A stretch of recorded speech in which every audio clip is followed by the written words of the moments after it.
Yerim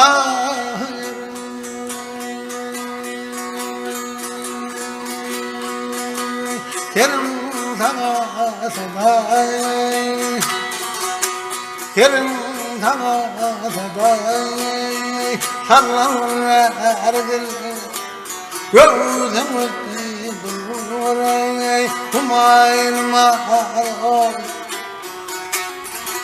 adi darma müstakil derdin ederdin ver, terin nurunu geley, paslı bakar oldu. Elmir açılgan gülsene, men haridarım.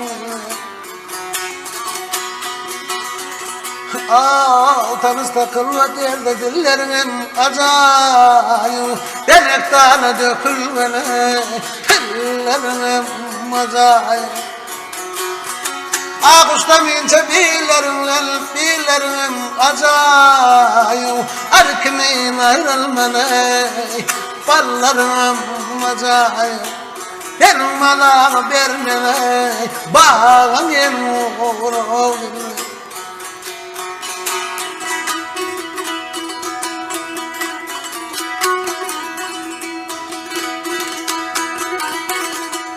Belki dere deryada sallar zaten nedre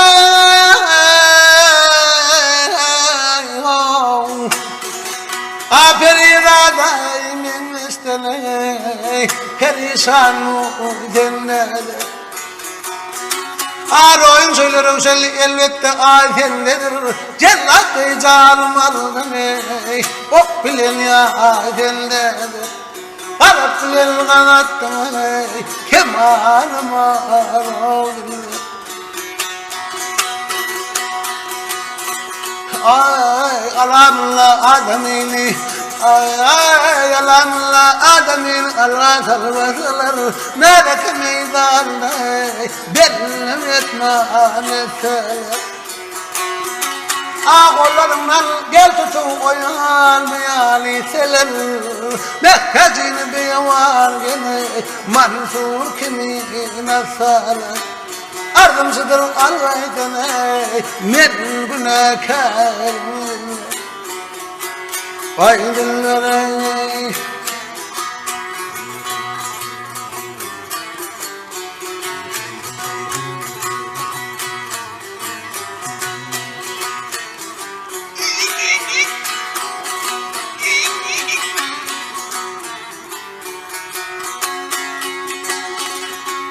Vay dillere